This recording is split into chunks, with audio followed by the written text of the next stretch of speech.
Assalamualaikum warahmatullahi wabarakatuh. Pada pertemuan hari ini, kita akan membahas tentang pendapatan nasional. Materi pada kelas 11, mata pelajaran ekonomi pada KD 3.1.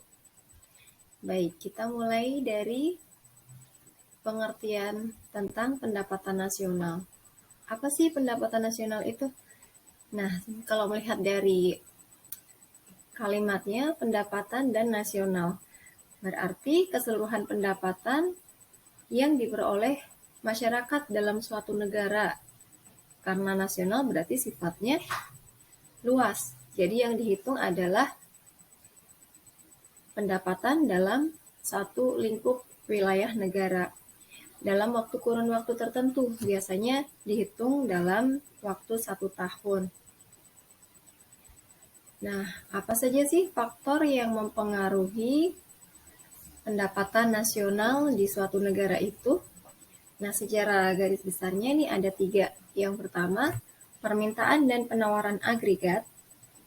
Yang kedua, konsumsi dan tabungan. Dan yang ketiga, investasi. Mari kita bahas satu persatu. Permintaan dan penawaran agregat.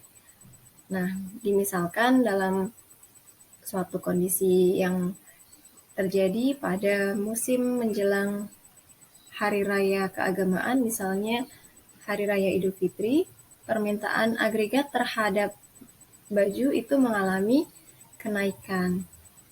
Nah, dengan demikian, penawaran yang dilakukan oleh produsen perusahaan baju itu juga akan meningkat. Nah, kalau produksi yang dihasilkan meningkat, otomatis nanti akan mendapatkan pendapatan yang meningkat pula. Nah, dengan demikian, itu bisa mendongkrak pendapatan nasional juga akan semakin meningkat. Yang kedua, ada konsumsi dan tabungan. Pendapatan yang diperoleh sektor rumah tangga konsumsi itu nantinya akan digunakan untuk 2 hal, yaitu untuk konsumsi dalam rangka memenuhi kebutuhan hidup, dan sebagian akan disimpan sebagai tabungan untuk keperluannya di masa mendatang. Nah, jadi besar kecilnya pendapatan yang diperoleh itu akan mempengaruhi besar kecilnya konsumsi dan tabungan. Semakin tinggi pendapatan nasional suatu negara, semakin tinggi pendapatan yang diterima per personal dalam suatu negara, maka itu akan berpengaruh terhadap besar kecilnya konsumsi dan tabungan di suatu masyarakat. Yang ketiga, investasi.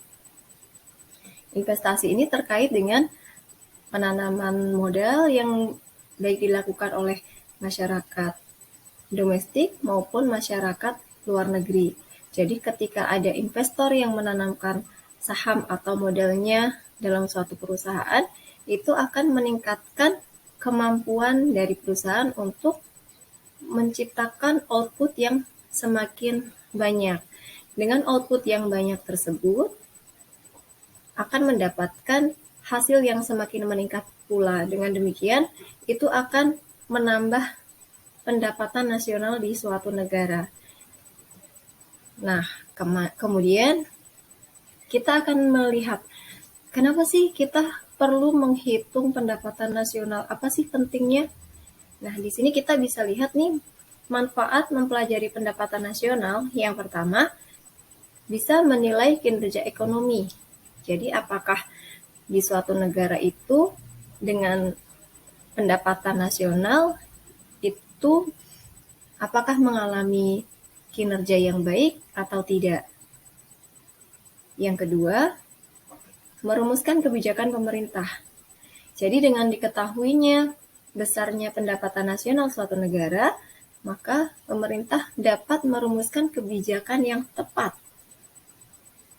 Yang ketiga, dapat menelaah struktur perekonomian. Jadi dapat diketahui sektor manakah yang mempunyai sumbangan terbesar dalam pendapatan nasional suatu negara. Apakah di sektor agrariskah atau industrikah?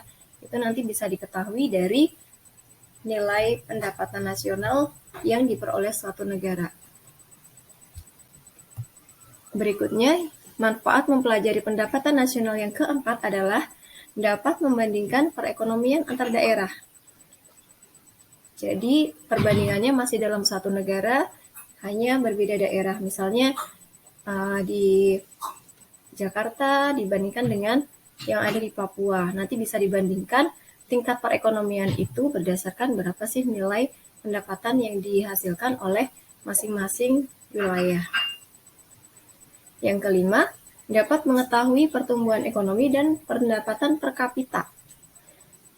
Jadi dengan nilai pendapatan nasional itu, kita bisa mengukur seberapa besar pertumbuhan ekonomi per tahunnya dan seberapa besar pendapatan per kapitanya. Ini secara rinci mengenai pertumbuhan ekonomi nanti akan dibahas pada bab kedua, sedangkan pendapatan per kapita nanti secara rinci akan dibahas lagi pada bagian terakhir pada bab ini. Lanjut yang nomor 6, manfaat mempelajari pendapatan nasional adalah dapat membandingkan kemajuan ekonomi antar negara. Jadi nanti bisa ketahuan, misalkan kemajuan ekonomi se-ASEAN. Nah, Indonesia tuh menduduki peringkat keberapa sih se-ASEAN? Nah, itu bisa kita lihat dari pendapatan nasional yang diperoleh dalam suatu negara, sehingga bisa dibandingkan kemajuan ekonomi antar negaranya. Baik, nanti kita akan lanjutkan lagi pada materi yang berikutnya. Untuk hari ini cukup sekian. Terima kasih. Wassalamualaikum warahmatullahi wabarakatuh.